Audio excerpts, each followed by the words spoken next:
NATO जंग में बदल चुकी है। अभी तक नाटो देशों के हथियारों से रूस पर हमले हो रहे थे, लेकिन अब रूस और नाटो के बीच सीधी जंग शुरू हो चुकी है। इधर ब्रिटेन के रक्षा मंत्री ने चेतावनी देते हुए कहा है कि अगर रूस से लंबी जंग चली तो ब्रिटेन का वजूद मिट जाएगा।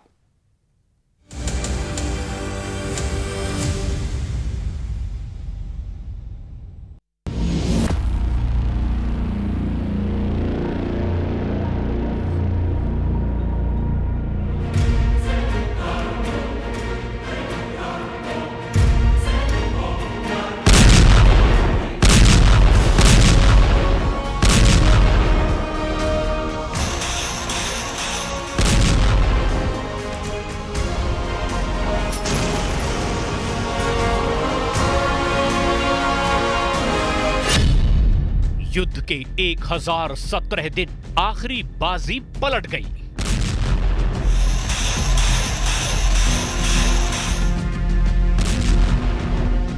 रूस यूक्रेन जंग को 1017 दिन हो चुके हैं। अब तक पुतिन ने ऑक्टोपस की तरह यूक्रेन के बहुत बड़े इलाके को जकड़ रखा है। पिछले 24 घंटे में रूस ने दक्षिणी खेरसोन प्रांत के एक बहुत बड़े इलाके पर सैकड़ों ड्रोन से हमला करके यूक्रेन और नेटो को बुरी तरह से चौंका दिया है। 33 महीने से ज्यादा की जंग में इतना तो साफ हो चुका है कि ना तो यूक्रेन और ना ही नेटो देश रूसी सेना को हरा पा रहे हैं। लेकिन सवाल उठता ये है कि फिर पुतिन भी यूक्रेन पर अपनी जीत का ऐलान क्यों नहीं कर रहे हैं? आप इन तस्वीरों से जरा समझिए। लेकिन यूक्रेन जंग में बाजी कौन और कैसे पलट रहा है, साथ ही ये भी जान लीजिए, क्योंकि पुतिन यूक्रेन के 20 नहीं 40% इलाके पर कब्जा करना चाहते हैं।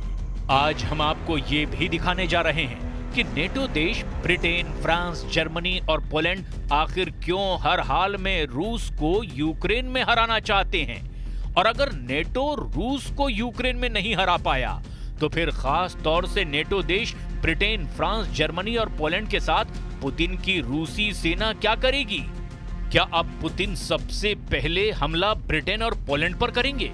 ये सनसनीखेज दावे पश्चिमी मीडिया में क्यों किए जा रहे हैं?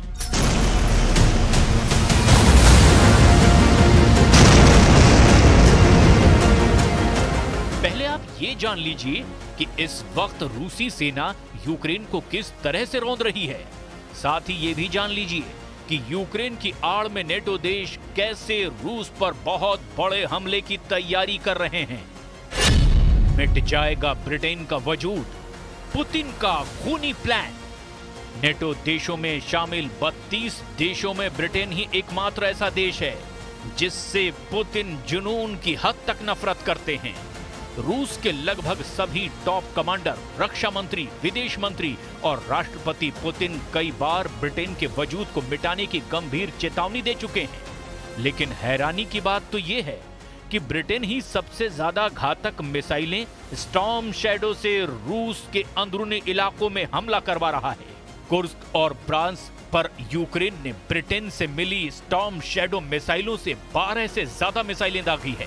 उस वक्त पुतिन ने कहा था कि ब्रिटेन की खूनी सरकार को इसकी भारी कीमत चुकानी पड़ेगी। इस धमकी के लगभग 3 हफ्ते बाद ब्रिटेन के रक्षा मंत्री एलिस्टेयर कॉन्स ने भी सनसनीखेज दावा करते हुए न सिर्फ ब्रिटेन बल्कि नेटो की भी पोल खोल कर रख दी है।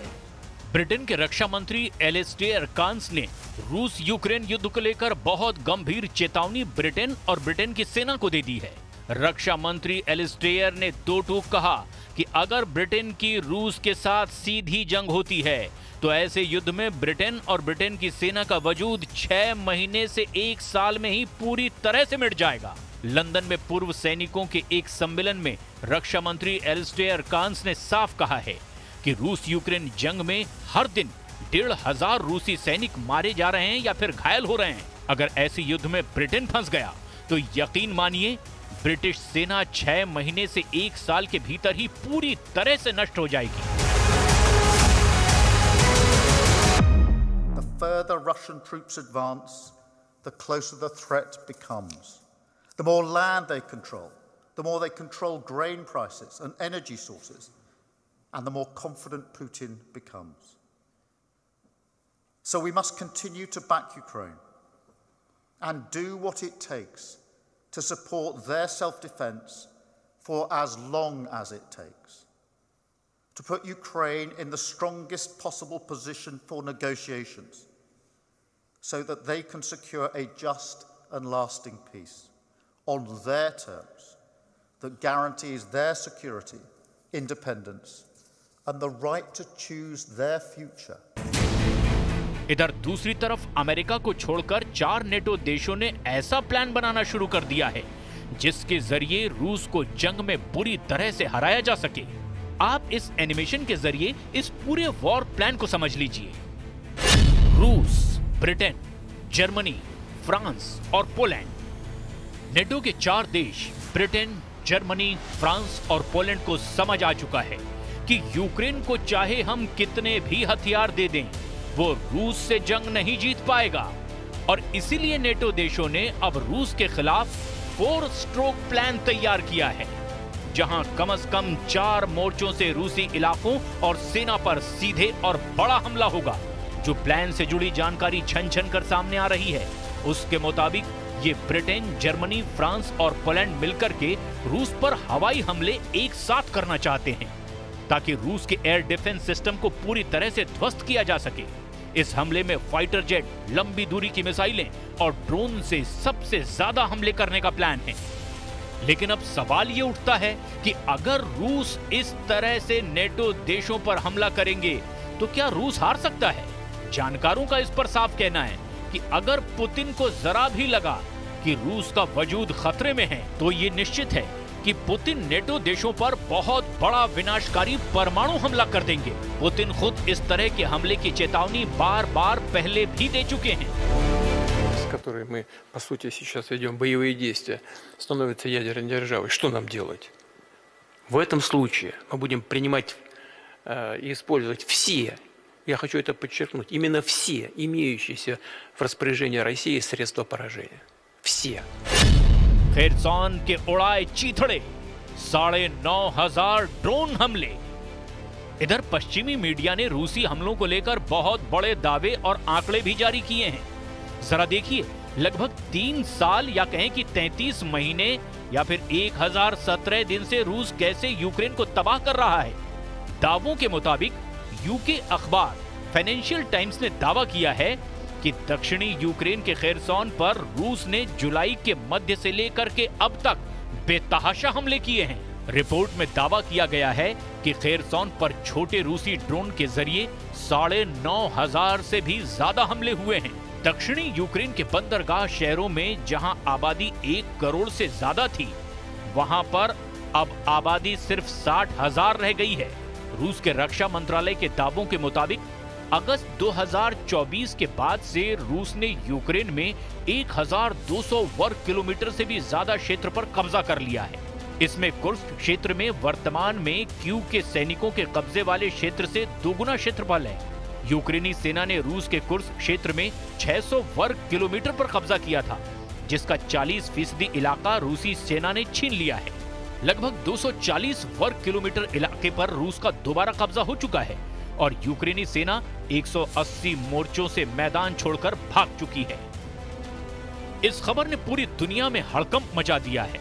जो दावे किए जा रहे हैं कि 72 साल के राष्ट्रपति पुतिन के सिर पर परमाणु युद्ध का भूत सवार है, वो देख लें कि कैसे 82 साल के अमेरिकी राष्ट्रपति जो बाइडेन यूक्रेन को एटम बम देकर के रूस को तबाह करने का प्लान बना चुके हैं। पुतिन के करीबी दिमित्री मेदवेदेव ने साफ कहा है कि अमेरिका को परमाणु चाल बहुत महंगी पड़ेगी। राष्ट्रपति बाइडेन ने इस महीने की शुरुआत में ही यूक्रेन को 12,000 करोड़ रुपए की भारी भरकम राशि दे दी है ताकि यूक्रेन रूस पर ज्यादा से ज्यादा बड़े हमले कर सके। रूस की सुरक्षा परिषद के उपाध्यक्ष, पुतिन के बेहद करीबी और पूर्व रूसी राष्ट्रपति दिमित्री मेदवेदेव ने अमेरिका से यूक्रेन में परमाणु हथियार भेजने की खबरों पर एटमी धमकी दी है। दिमित्री मेदवेदेव ने टेलीग्राम पर अपनी पोस्ट में लिखा, अमेरिकी राजनेता और पत्रकार कीव में परमाणु हथियार ट्रांसफर करने के परिणामों पर गंभीरता से चर्चा कर रहे हैं। ऐसा लगता है कि पागल बूढ़े बाइडेन दुनिया के हाथ दुखद मजाक कराना चाह रहे हैं। बाइडेन सरकार का फैसला एक भयावह हकीकत में बदलता जा रहा है। वहीं व्हाइट हाउस ने खबर का खंडन करते हुए कहा कि हम यूक्रेन को परमाणु हथियारों से लैस करने की योजना नहीं बना रहे हैं। इधर ज़ेलेंस्की अमेरिका के सामने गिड़गिड़ा रहे हैं कि रूस यूक्रेन को 20 जनवरी 2025 से पहले पूरी तरह से तबाह कर देना चाहता है। कुल मिलाकर रूस यूक्रेन जंग अब उस दौर में पहुंच चुकी है जहां यूक्रेन के साथ साथ अब नेटो की तबाही भी तय हो चुकी है।